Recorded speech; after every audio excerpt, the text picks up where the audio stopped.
Gracias por el día que nos has dado, Señor. Te agradecemos, Señor, tu bondad, tu misericordia, lo bueno que eres con nosotros. Nos has permitido regresar aquí a mitad de semana a recibir instrucción de parte tuya, Señor. Yo personalmente te suplico que mientras estoy enseñando estas cosas, Señor, que hoy particularmente me ayudes, Señor, a escuchar tu voz con claridad, Señor, y que pueda yo internalizar y aprovecharme y nutrirme en cuanto a estas verdades bíblicas, en cómo bregar con el asunto de las dudas que atacan nuestra mente y nuestro corazón, Señor. Así que te rogamos, especialmente en esta hora, por los familiares de Miss Dodd y también por los familiares de nuestra hermana Mercedes, por ella y por los que se van a llegar, Señor. Ayúdala, Señor, dale una doble porción de tu gracia, llénala de tu espíritu, Señor. Concédele la paciencia, Señor, el dominio propio, la mansedumbre de Cristo, que ella pueda, en la mejor forma que pueda, reflejar el carácter de Jesucristo en estos días, con estas personas que vienen, que como tú sabes, no son creyentes, Señor. Así que te la presentamos, Señor. Te rogamos por Pastor Marcel en este momento, por Tatiana, Señor, y que los ayude, Señor, en las situaciones que en este momento pues están lidiando, Señor. Te exaltamos, Señor. Sabemos que tú todo lo conoces, sabemos que para ti no hay nada imposible, sabemos que tú eres un Dios de milagros, Señor. Así que oramos por una intervención sobrenatural con la hermana Mercedes, con los familiares de Miss Dodd, con el Pastor Marcel en este momento también, Señor. Ayúdame, nuevamente te suplico, a enseñar. Ayuda a mis hermanos y mis hermanas, Señor, a que todos podamos, Señor, llevar todos nuestros pensamientos, nuestras preocupaciones, todas esas cosas que divagan en nuestra mente, Señor, que tú nos capacites de forma sobrenatural a llevarlos cautivos a la persona de nuestro Redentor, el Señor Jesucristo. En su nombre que oramos y para su gloria. Amén. Amén. Good. Ok. Pues, si se dio cuenta, pues tenemos unas notas nuevas. Estamos en este ciclo de matetes, prioridades, ¿verdad? Y vamos a estar considerando en el día de hoy lo que usted y yo podemos hacer como seguidores de Jesucristo, conforme a lo que la Escritura enseña en esos momentos cuando nuestro corazón tiene que lidiar con las dudas que nos azotan muchas veces y sobre todo con la oscuridad espiritual. En la noche de hoy vamos a comenzar atendiendo el asunto de las dudas. La próxima vez probablemente pues atendamos el asunto de la oscuridad espiritual en la medida que el Señor nos lo permita. Now, yo quiero comenzar hablando un poco acerca de mi experiencia personal con relación a este asunto de cuidar mi mente en esos momentos en que pues somos hostigados por las dudas que vienen a nuestra mente, a nuestro corazón. Mi experiencia personal, entre otras cosas, me ha enseñado que hay otro tiempo, otro periodo de tiempo, otra temporada, another season in our lives, que debemos guardar nuestro corazón.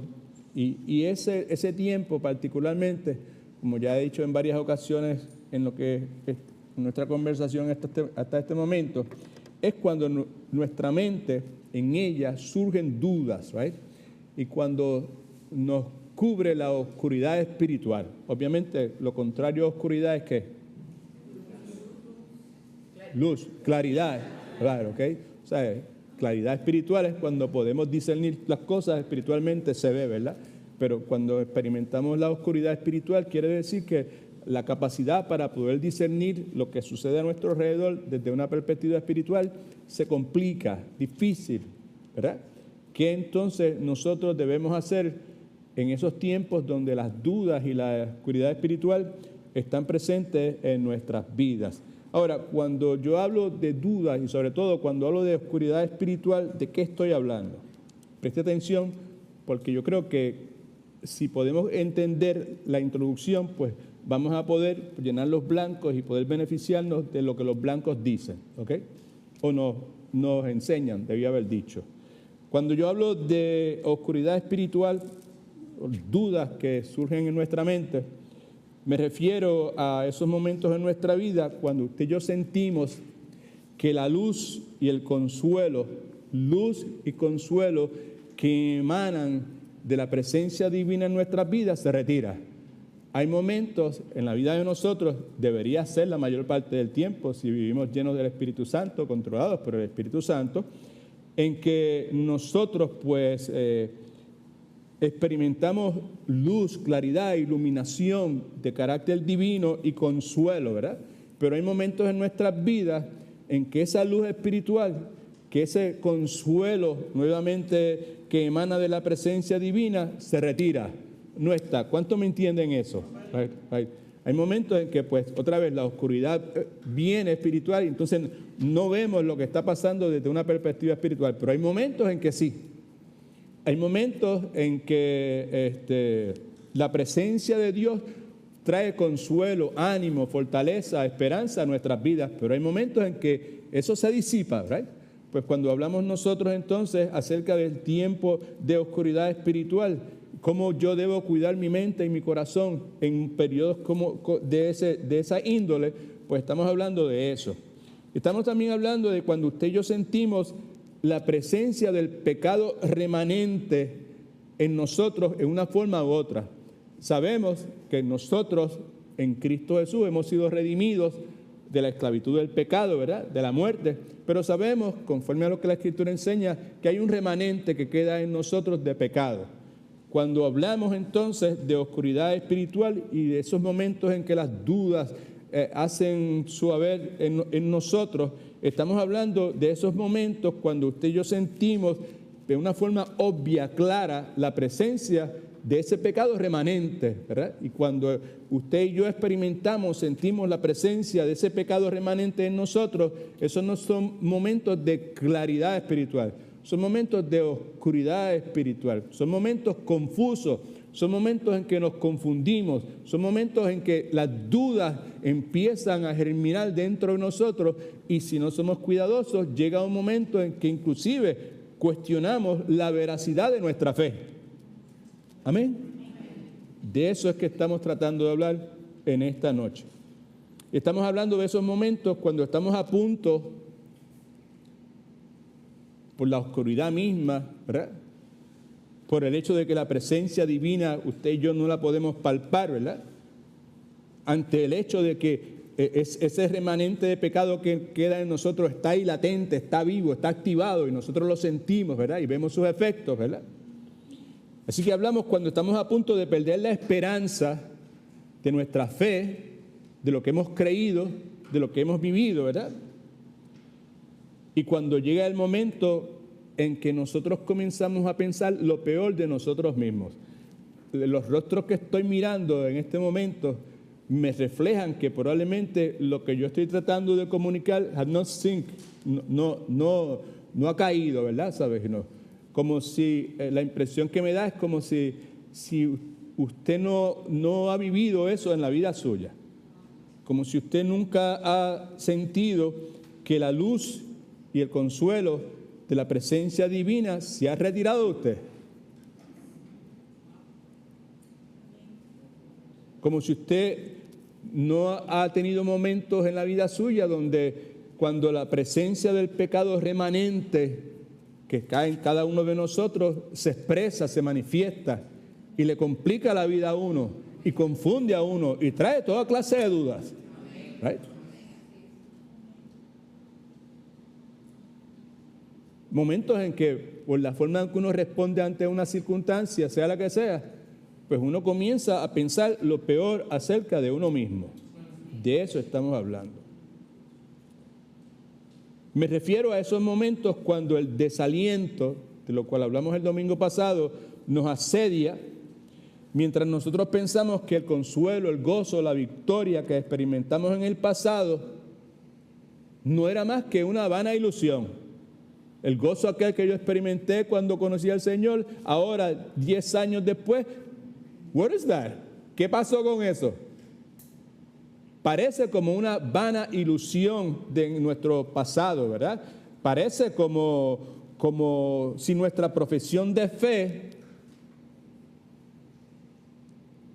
en la cual nosotros pues basamos nuestra conducta y nuestras prioridades y las prácticas que nosotros teníamos en nuestro hogar.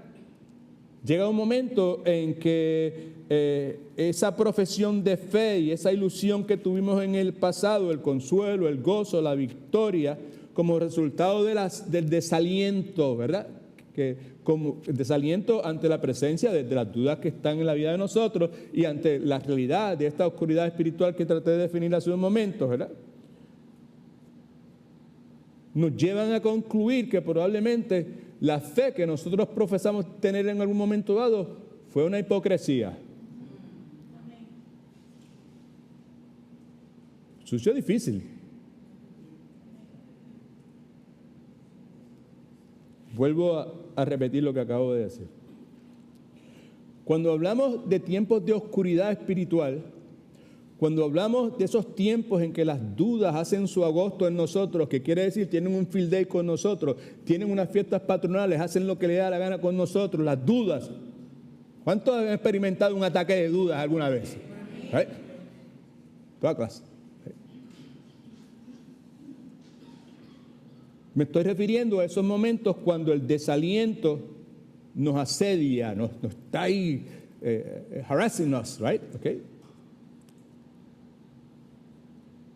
En ese proceso en que nosotros estamos pensando, por la naturaleza de las dudas de lo que está pasando a nuestro alrededor, que provoca desaliento, llegamos a pensar que el consuelo, el gozo, la victoria, la esperanza que en un momento dado experimentamos en el pasado, was not a real deal. Era simplemente una ilusión vana en el sentido de que se disipa, right? Y que probablemente nuestra profesión de fe fue simplemente un acto de hipocresía, no fue real.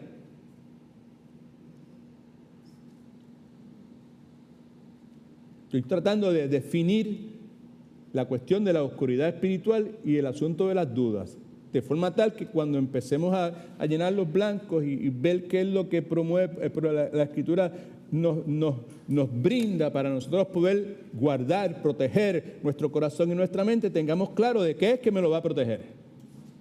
Que no es una cosa que el pastor se inventó, que es un asunto con el cual yo tengo que bregar consistentemente. Y que probablemente en la noche de hoy es algo que me está agobiando a mí, que me está comiendo por dentro.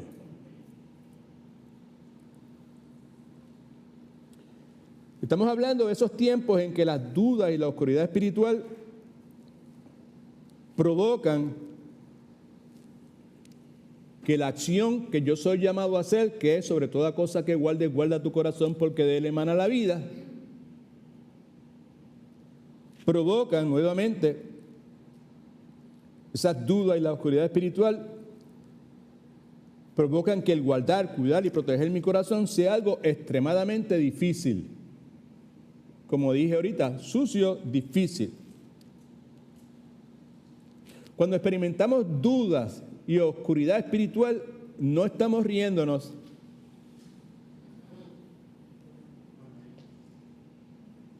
Estamos angustiados. Right?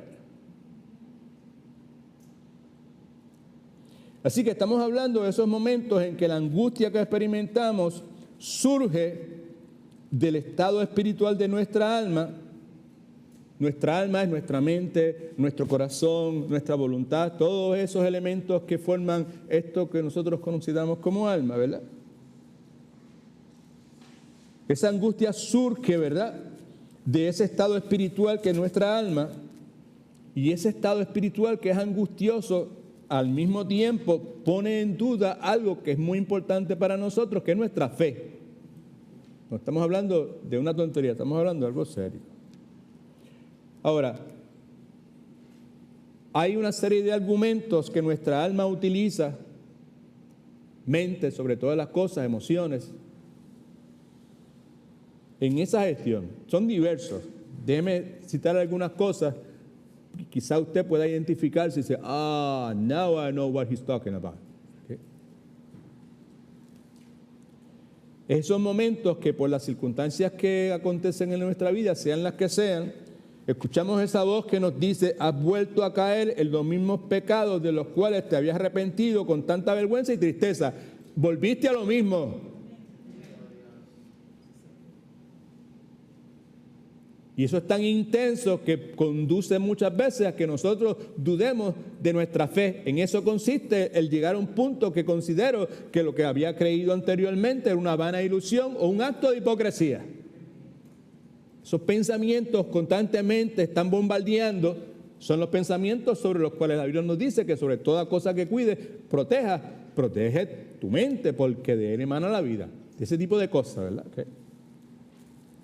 Ese es uno de los argumentos. Otro argumento es Edwin Torres Romero. El amor tuyo por Dios ha mermado. Mi hermano quiere decir que ha disminuido, ¿verdad? Por otro lado, el goce tuyo por las cosas del mundo ha aumentado. ¿Cuánto me entendieron eso? Okay. No le voy a decir el nombre de ustedes, ¿verdad? Para no ponerlo en the spot, right? Okay. Pero puede decir tú, María Eugenia, o María Luisa, o Gertrudis, right? O Federico. Ninguno aquí se llama, tiene esos nombres, right? Tú te convertiste y tú llevas años en la iglesia. Esa es la voz esta que me está hablando, ¿verdad? Y has progresado en los deberes públicos que la gente te ve haciendo, pero en tus deberes privados has ido para atrás como el cangrejo. Del mismo modo, la angustia de nuestra alma puede emanar, preste atención que es importante, cada una de las cosas son importantes, ¿ok? A algunos le puede aplicar, a otros no le puede aplicar, pero esta es importante, porque está ahí, es identificado como uno de los enemigos comunes que todos nosotros tenemos. La angustia de nuestra alma puede emanar de las insinuaciones viles de Satanás, el diablo. Venía hablando con alguien por teléfono hace unos momentos y me estaba hablando de algunas cosas, mencionó el diablo y me dijo: ¿y ustedes creen que existe el diablo? Pues yo esperé un momentito y le dije: pues desde luego que sí. Es real, es verdadero. No es lo que nos proyectan las películas en Hollywood, pero es real y está activo, ¿verdad? Con la intención de matar, ¿qué más? Robar y destruir. Correcto, ¿verdad? Así que esta angustia que estamos hablando, que emana de las dudas y de la oscuridad espiritual, al mismo tiempo puede emanar, no siempre, pero puede emanar de esas insinuaciones, ¿sabes? Satanás insinuándote cosas, nunca insinúa nada bueno, todo es vil, todo es malo, ¿right?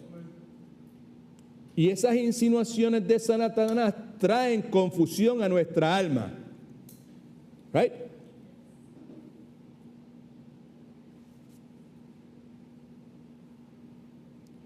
Del mismo modo, muchas veces el desaliento que las dudas y esta oscuridad espiritual traen a nuestras vidas, muchas veces nos llega o es el resultado del silencio de Dios ante lo que nosotros presentamos delante de Él. O no solamente en silencio, pero en muchos casos nosotros concluimos de que porque no se ha manifestado lo que pedimos, pues Dios simplemente me ha dicho que no. Y se nos olvida un principio tan claro y tan importante, es que el tiempo de Dios no es como el de nosotros. Amén. Okay.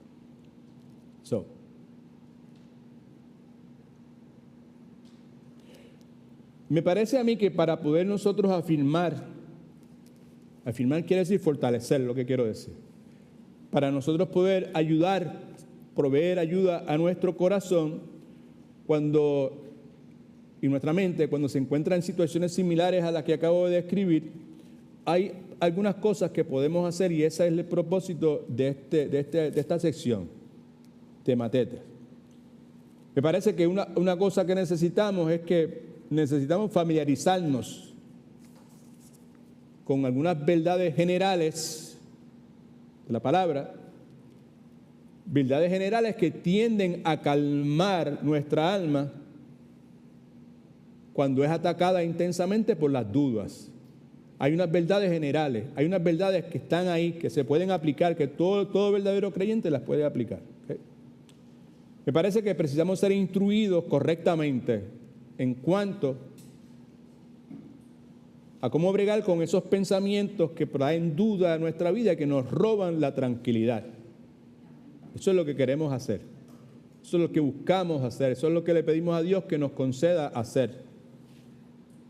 La primera porción bíblica que tenemos delante de nosotros es Salmos 94, versículo 19. Claro está, todos sabemos, quizás alguna persona que esté mirando este proceso de discipulado que hacemos los miércoles que se llama Matete, pues no tenga claro el hecho de que pues aquí se buscamos ser matetes de Cristo, quiere ser discípulos de Jesucristo.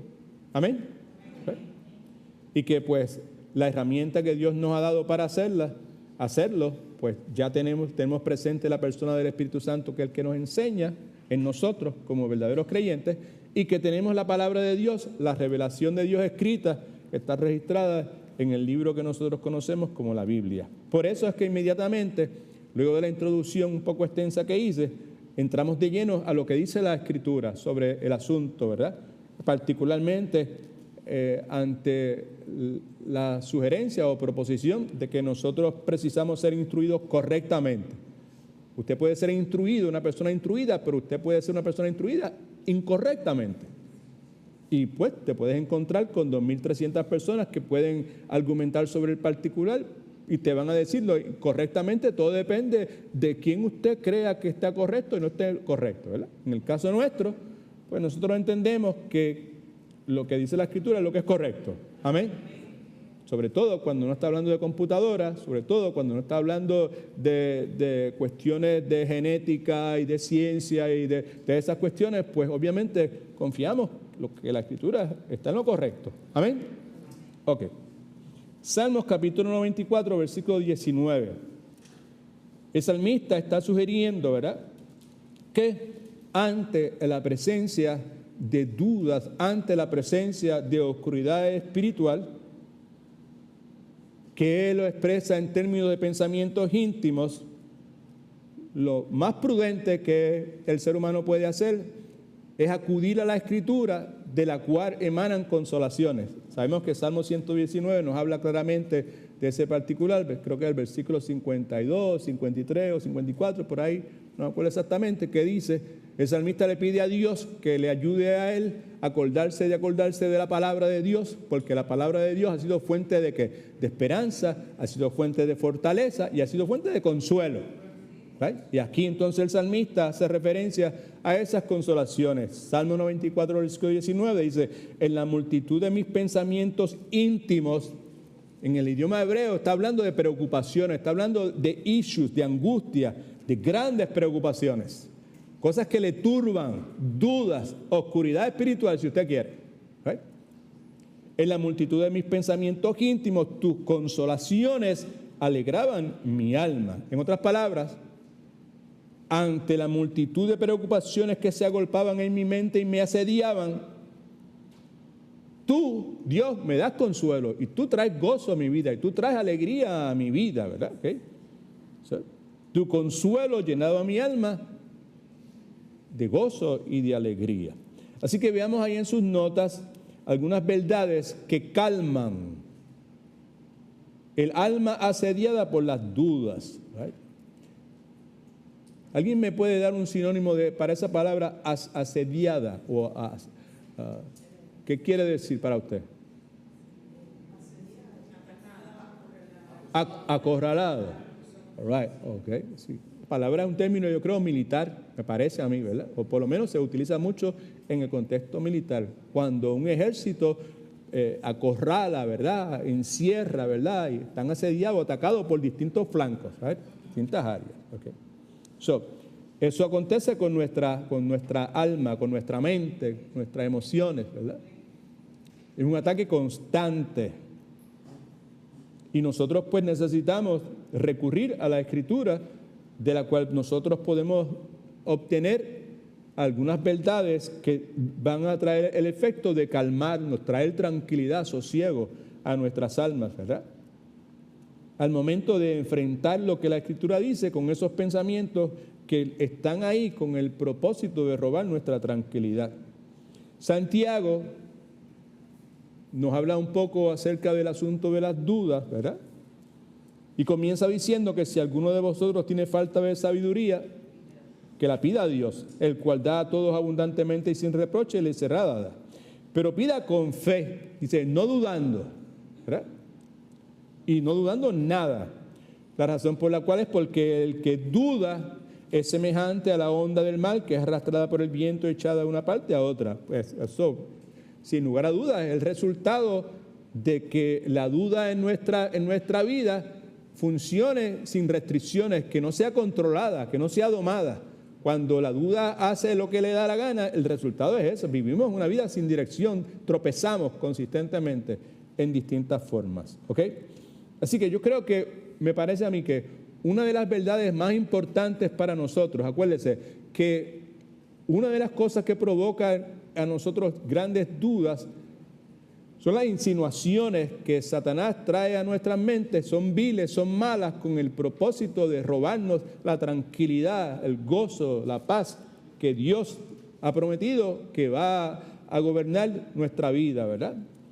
Así que yo creo prudente que comencemos estableciendo como primer principio lo siguiente. Algo que tenemos, una verdad que va a calmar mi alma, ¿right? Particularmente si soy un verdadero cristiano. Si soy un verdadero cristiano, pues ese hecho pues establece que pues en mí ahora, como producto del nacimiento espiritual, porque sin Cristo estábamos muertos espiritualmente. Amén. Right? Okay. Pues entonces, como resultado de ese nacimiento espiritual, pues conmigo permanentemente reside el Espíritu Santo de Dios. Amén. All right. Y Él pues hace su obra en nosotros y pues Él dice la Escritura que cuando Él venga, va a traer convicción de verdad, de justicia y de un sinnúmero de cosas más en nosotros y que pues nos va a traer a convicción en distintas formas. Así que el primer principio, la primera verdad es que no todo acto de hipocresía demuestra que la persona sea un hipócrita. No todo acto de hipocresía demuestra que la persona sea un hipócrita. La tensión normal, lógica de cualquier ser humano, incluyendo cristianos, es de que cuando una persona se le encuentra, ¿verdad? O se demuestra que ha estado envuelta en un acto de hipocresía, pues inmediatamente ese acto de hipocresía lo convierte en una persona hipócrita. ¿Cuántos están entendiendo eso? ¿Right? Y es muy probable que la inmensa mayoría de nosotros concluimos eso. Normal que así sea, pero no es correcto. Pero el énfasis aquí no es en que nosotros, al ver una persona que ejecuta un acto de hipocresía, sea considerado un hipócrita. Esa no es la preocupación aquí. La preocupación que tenemos es nosotros mismos. El asunto es que no todo acto de hipocresía que yo pueda hacer demuestra que yo soy una persona hipócrita. Eso es lo que estamos tratando de comunicar. ¿Por qué razón? Pues porque las insinuaciones del diablo, ¿verdad? Y muchísimas otras cosas que mencionamos ya previamente, pues nos llevan a esa dirección. Y cuando eso sucede, pues ojalá que estemos atando los cabos, por favor, preste atención. Cuando eso sucede, pues es inevitable que pues las dudas vengan a ocupar nuestra mente. Y si nosotros no tenemos unas verdades que puedan calmar esa alma asediada, pues nosotros podemos llegar muy fácilmente al punto de que pensemos que nuestras profesiones de fe en un momento dado fueron un chiste, no fue verdadero.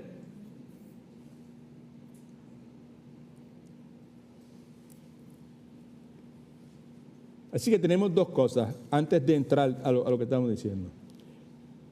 tenemos la posibilidad que en la mente tuya en este momento, lo que esté ocupando tu mente sea la posibilidad de que alguien que tú conozcas, ¿verdad?, haya incurrido en un acto de hipocresía, y ese acto de hipocresía demuestra que esa persona ha sido un hipócrita.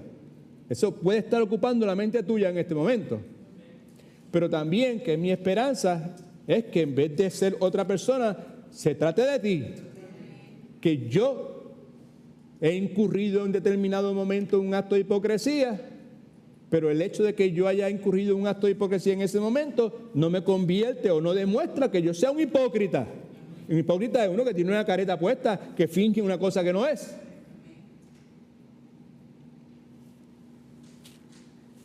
Por lo tanto, si es cierto, y yo insisto que lo es, que no todo acto de hipocresía demuestra que la persona sea un hipócrita, porque yo insisto que lo es, pues porque la Escritura respalda esa verdad. Como vamos a ver. Y usted lo sabe, lo que pasa es que quizás usted nunca lo ha pensado en esos términos. Posiblemente usted tiene héroes bíblicos que encajan en esa descripción, pero usted nunca se le ha ocurrido ponerle el sello de que eso fue un hipócrita. Y si escribió algo como es un hipócrita, no tiene ninguna credibilidad. ¿Okay? Así que si es cierto que no todo acto de hipocresía demuestra que la persona que lo ha hecho sea un hipócrita, pues entonces hay algo que tú y yo precisamos aprender a distinguir. Preste atención, escríbalo por algún lado, por favor, si quiere. Yo preciso distinguir, lo voy a tener que escribir a mano porque no está en un blanco. ¿Right? Yo preciso aprender a distinguir entre la presencia de la hipocresía en mi vida, o una manifestación de hipocresía en mi vida, y el señorío de la hipocresía en mi vida. Son dos asuntos distintos.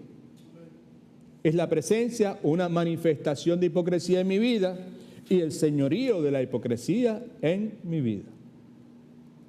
¿Por qué yo preciso aprender a distinguir entre una cosa u otra? ¿Entre qué? Otra vez, entre la presencia, manifestación de hipocresía en mi vida y el señorío. Señorío del gobierno es una vida que está regida por la hipocresía, punto y se acabó. ¿Por qué razón yo preciso hacer eso? Por esto. Porque hay restos, que es lo que normalmente llamamos bíblicamente como remanente. Hay un remanente de pecado en la vida de todo verdadero cristiano. ¿Amén? Quiere decir que hay restos, residuos, si usted quiere. Hay restos remanentes de engaño, aún en el mejor de los corazones. En el mejor de los corazones del cristiano más tremendo hay todavía remanentes de ese engaño, de ese pecado. Now, si usted y yo hemos leído un poco de la Escritura, Nuevo Testamento, Antiguo Testamento, sabemos a la saciedad que lo que acabo de decir es algo que tanto David como Pedro conocieron tristemente por experiencia propia. ¿Amén? Ya. ¿Cuántos están de acuerdo con eso? Que en determinado momento tanto David como Pedro experimentó eso. Sin embargo, este es el punto importante, porque la disposición, la actitud que predominaba, en palabras importantes, en el corazón tanto de David como el de Pedro, la disposición, la actitud que predominaba en el corazón de todos esos hombres era el ser rectos ante los ojos de Dios. Esa era la prioridad de cada uno de ellos, ¿verdad? Ante el hecho de que esa era la disposición que predominaba en sus corazones, bíblicamente hablando, estos hombres no fueron catalogados ni llamados hipócritas por sus respectivas conductas, por las cosas que hicieron. Usted y yo, si hubiésemos tenido la oportunidad de estar presentes ante el comportamiento de Pedro y de David, no hubiésemos tenido muchísima dificultad en ponerle un sello, hacerle un tatuaje a cada uno que dijera hipócrita. Pero no es lo que encontramos en la Biblia. Y por eso de ahí es donde se desprende esta verdad que es muy importante para nosotros, porque aún en el mejor de los corazones todavía hay un remanente, ¿verdad?, del pecado que puede conducir a una persona a actuar de una forma hipócrita. ¿Sí? Salmos 32, versículos 3 y 6. Es David hablando, dando testimonio de ese periodo de tiempo donde él actuó hipócritamente. No está hablando del tiempo donde él cometió su pecado, sino lo que pasó, ese periodo posiblemente de un año probablemente, tengo algunas personas que saben de eso, ¿no? Donde este hombre pues actuó hipócritamente, y sabemos que eso fue de esa forma, pues que en un momento dado llegó un hombre llamado como Natán, ¿se acuerda? Y lo confrontó y le dio la metáfora aquella, y que cuando le pregunta a David qué hay que hacer con esa persona que hizo ese atropello tan feo, pues hay que tumbarle la cabeza. Y Natán le dijo, pues hay que tumbarte la cabeza a ti, porque tú has sido ese hombre y tú has vivido como un hipócrita durante todo este tiempo. ¿Right? Entonces David registra su pecado, su confesión y el arrepentimiento genuino que hubo en él, en el Salmo 51 que todos conocemos, pero también describe qué acontece en su vida, ¿verdad? Durante ese periodo donde él actuó hipócritamente, y lo que acontece luego de haber confesado su pecado y arrepentido. Y es lo que leemos en Salmo 32, versículos 3 y 6. Mientras callé, se envejecieron mis huesos en mi gemir todo el día. Lo que quiere decir es que mientras estuvo callado la boca, aún físicamente estaba pagando el precio por eso. ¿Verdad? Te puede ponerle la descripción que usted quiera. Porque de día y de noche se agravó sobre ti mi mano. El resultado físico que él experimentó se lo adjudica a Dios. Se volvió mi verdor en sequedades de verano. Mi pecado te declaré y no encubrí mi iniquidad. Dije, confesaré mis rebeliones, Salmo 51, a Jehová, y tú perdonaste la maldad. Subraye eso, por favor. Porque cuando un pecado es confesado, es perdonado. Repita conmigo, cuando un pecado es confesado, es perdonado. O sea, la confesión obviamente tiene que ser una confesión genuina. Amén. Acompañada de arrepentimiento. ¿Okay? Pero si es confesado correctamente, es perdonado. Versículo 6. Por esto orará, mejor dicho, a ti todo santo en el tiempo en que pueda ser hallado. La implicación es que hay un momento en que Dios puede ser hallado y hay un momento en que ya no puede ser hallado. ¿Right? Ciertamente en la inundación de muchas aguas no llegarán estas a él, hacia esa persona nuevamente que confiesa sus rebeliones y se arrepiente, todo eso. Vemos entonces también el incidente de Pedro, que se narra en Mateo capítulo 26, versículos del 69 al 75. Estamos leyéndolo porque estamos utilizando el caso de Pedro también como otro ejemplo que ilustra el hecho de que no todo acto de hipocresía demuestra que la persona sea un hipócrita. Right? Amén. Okay. Podemos inferir eso, pues, porque entendemos que hay una diferencia grande entre la presencia, la manifestación de la hipocresía en la vida de una persona y el señorío de la hipocresía en la vida de una persona. ¿Qué es lo que queremos comunicar? Que hay una diferencia, son cosas que son distintas. ¿Right? Okay. Entonces, Mateo capítulo 26, versículos 69 al 75. Entonces Pedro, sentado fuera en el patio, se le acercó una criada y le dijo, debió haber dicho Pedro, tú también estabas con Jesús el Galileo. Pero él, hipócritamente, negó delante de todos, diciendo, yo no tengo una idea de lo que ustedes están hablando, no sé lo que dices. Y saliendo él a la puerta, lo vio otra de las criadas y dijo a los que estaban allí, también estaba sentado con Jesús el Nazareno. Pero Pedro, hipócritamente nuevamente, negó otra vez con juramento, no, yo no conozco al hombre, te juro que yo no sé quién es ese individuo. Un poco después, acercándose los que allí estaban, dijeron a Pedro, verdaderamente también tú eres de ellos, porque aún tu manera de hablar te descubre. Entonces él comenzó a maldecir y a jurar, yo no conozco al hombre.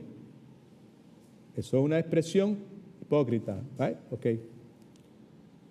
Y enseguida cantó el gallo. Entonces Pedro se acordó de las palabras que Jesús le había dicho, antes de que cante el gallo me negarás 3 veces, y saliendo fuera lloró amargamente. Así que hay una verdad que calma el alma asediada por las dudas de una persona que ha actuado hipócritamente, ¿verdad? Una persona que al actuar hipócritamente, ¿verdad? Pues puede llegar a la conclusión de que por el que esa persona actúa hipócritamente, eso demuestra que yo soy un hipócrita. Y lo que estamos tratando de comunicar es que necesariamente eso no es de esa forma. Un poco más adelante en el transcurso de la enseñanza de este capítulo, pues vamos a ver entonces la diferencia que hay entre una persona que es culpable de la presencia, de la manifestación de la hipocresía en un momento de su vida, y la diferencia que hay entre esa persona y una persona donde el señorío de la hipocresía es un estilo de vida. Son dos cosas distintas. ¿Ok? La segunda verdad que puede calmar nuestra alma cuando es asedada por las dudas es que debemos tomar en cuenta tanto las cosas que se dicen en nuestro favor como las que se dicen en nuestra contra.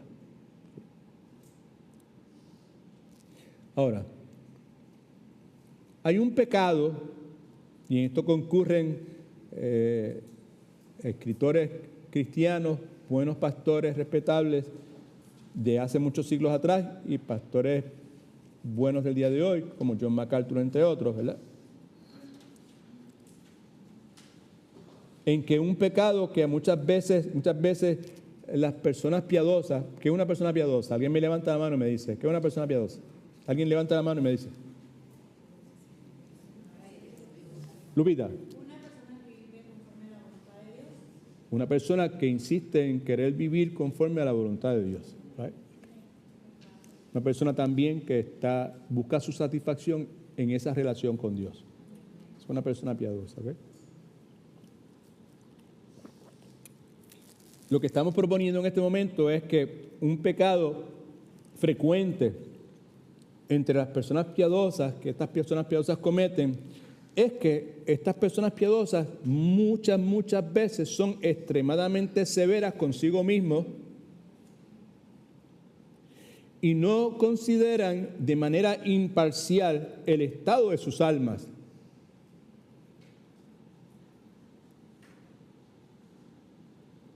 Salomón, en Proverbios capítulo 13, versículo 7, en lo que dice, en cierta forma, expresa la manera de proceder, ¿verdad?, de este tipo de personas. Lo expresa en una forma que es muy parecido, ¿verdad? En Proverbios capítulo 13, versículo 7 dice, hay quienes presumen de ricos y no tienen nada. Pero hay quienes pasan por pobres y tienen muchas riquezas. Someto a su consideración que hay muchas personas que viven vidas piadosas, que esa es la prioridad de su vida, pero que al mismo tiempo son extremadamente severas consigo mismos y que no toman en consideración de manera imparcial la condición en que sus almas pueden estar en un momento dado en particular. ¿Okay? Hay quienes no tienen nada y presumen de ser ricos, y hay quienes todo lo tienen y aparentan ser pobres. ¿Okay? ¿Cuál es el punto? Quizás usted se pregunta. El punto es el siguiente.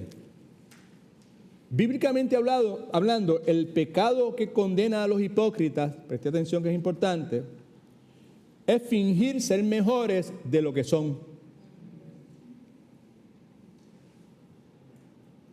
Por otro lado, el pecado de la insensatez de algunos piadosos, porque usted puede ser una persona que esté centrada en vivir una vida que esté centrada en obedecer la voluntad de Dios y aún así en determinados momentos actuar insensatamente. ¿Alguien dice amén?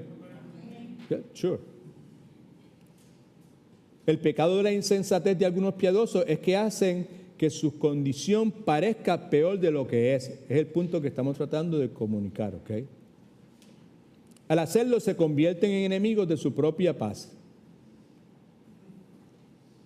Son personas que leen en la Escritura las evidencias del amor de Dios para con el alma del cristiano, de su propia alma, pero leen lo que Dios dice con relación a su perdón, con relación a la obra redentora de Jesucristo. Leen lo que dice, pero de una forma superficial, ¿verdad? Muchas personas lo leen como cuando alguien lee un libro o un tratado o una proposición de algo con el propósito después de refutar lo que está leyendo. No sé si usted entiende lo que yo acabo de decir, pero muchas personas actúan de esa forma. ¿Ok? Hay muchas personas, hay muchos cristianos que por alguna razón u otra tratan de evadir, no reciben, porque quieren como autoflagelarse, ¿verdad? No físicamente, pero espiritual y emocionalmente. Rehúsan recibir y por tanto evaden los consuelos que bíblicamente se nos dan y que se nos dice la Escritura que son nuestros, ¿verdad? Si confesamos nuestros pecados, Él es fiel, ¿y qué? ¿Para qué? Exactamente. Y podemos seguir añadiendo pasaje tras pasaje. Para el que está en Cristo, ¿qué dice la Escritura? No hay condenación. En Cristo eso. Pues hay personas que son personas que están centradas, viven centradas en obedecer la voluntad de Dios, que eso lo echan por un lado. Y viven autocondenándose. ¿Por qué estamos hablando de esto? Pues porque estamos hablando en el día de hoy con la necesidad que tenemos de cuidar el corazón, nuestra mente en tiempos de duda y tiempos de oscuridad espiritual. Y estamos identificando algunas cosas, ¿verdad?, que traen, que provocan, que alimentan las dudas en nosotros. Y las dudas no es algo bonito, es algo que es sumamente dañino, ¿verdad? No edifica bajo ninguna consideración. ¿Okay? Y número 3, muchos son los santos que se acusan y condenan a sí mismos por aquello de lo que Dios nunca les acusa ni condena. Muchos son los santos, creyentes verdaderos, que se acusan, autoacusan y autocondenan a sí mismos por aquello de lo que Dios nunca les acusa ni condena. Un ejemplo de eso lo vemos en Isaías 63:7. Vamos a necesitar que usted trate de ejercitar su mente un poco, ¿verdad? Pues porque la lectura prima facie, de primera intención, pues no es en arroyo habichuela. Hay que leer un poquito para entonces pues usted pues, poder ver lo que estamos tratando de comunicar. En Isaías 63:17, ¿verdad?, nos habla y se nos presenta el clamor del que escribe para con Dios y cuestiona a Dios porque Dios ha endurecido su corazón. Porque Jehová nos has hecho errarte tus caminos y has que endurecido respecto a tu temor nuestro corazón. ¿Sí? Vuélvete por amor de tus siervos o arrepiéntete si usted quiere por las tribus de tu heredad. ¿Okay? El punto es que en el versículo anterior, que es el versículo 16, que está a continuación en las notas suyas, si no me equivoco, están en inverso. Creo que el 17 está antes del 16. Eso es así, exactamente. Ahí por ese propósito, ¿ok? Pues porque el 17 obviamente prosigue al versículo 16. En el versículo 17 se nos está presentando la posibilidad de que Dios ha endurecido el corazón de esta gente. Pero en el versículo 16 claramente nos dice que el corazón de esa gente no está endurecido de ninguna clase. Porque mire lo que dice, pero tú eres nuestro Padre, hablando de Dios. Aunque Abraham nos ignore e Israel no nos conozca, tú, Jehová, eres nuestro Padre. Y luego dice, Redentor nuestro es tu nombre desde la eternidad. Nuevamente, muchos creyentes verdaderos se ven a sí mismos como hipócritas, se ven a sí mismos como sepulcros blanqueados. Sin embargo, la Escritura enseña que Dios, por medio del sacrificio de Cristo en la cruz, ya les ha absuelto de la acusación, cualquier acusación futura que se pueda presentar contra ellos. Porque la Escritura nuevamente enseña en Romanos capítulo 8, versículo 1, ahora pues ninguna condenación hay para los que están en Cristo Jesús, los que andan conforme a la carne, sino conforme a su Espíritu. Número 4, por favor.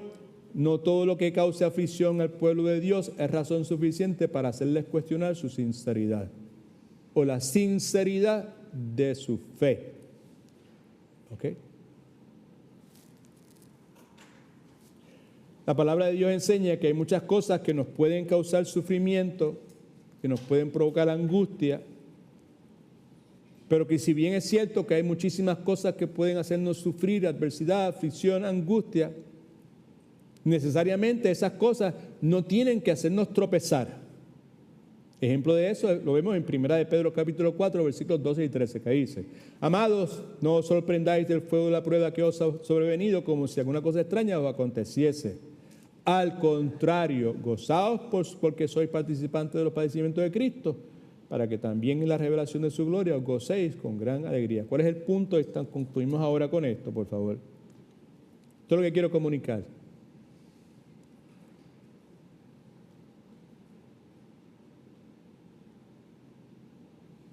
Hay en este planeta Tierra y en los círculos cristianos, hay iglesias, hay denominaciones que tienen creencias que sugieren de que cosas malas solamente le suceden a gente con los cuales Dios está molesto.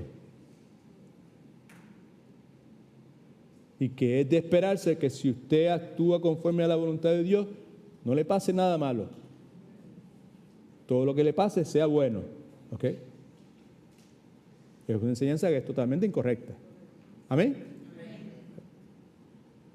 Ponemos a considerar la multitud de personajes bíblicos. Job, que tú haces con Job, que tú haces con Pablo y tú haces un montón de personas, ¿verdad? No hay mucho que... No es necesario argumentar de ninguna clase.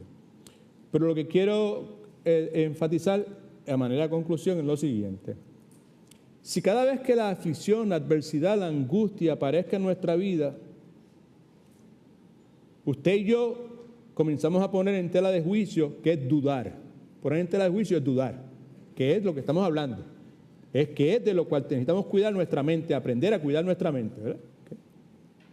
Si vamos a poner en tela de juicio, dudar todo lo que Dios ha obrado en nuestras vidas, si cada vez que se presenta alguna aflicción, angustia, alguna dificultad, algún tropiezo de nuestra parte, empezamos a cuestionar todas esas cosas, el resultado va a ser que nosotros vamos a vivir nuestra vida lleno de lo que en esta noche estamos trayendo a nuestra consideración, que tenemos que cuidarnos de, que son las dudas y los temores.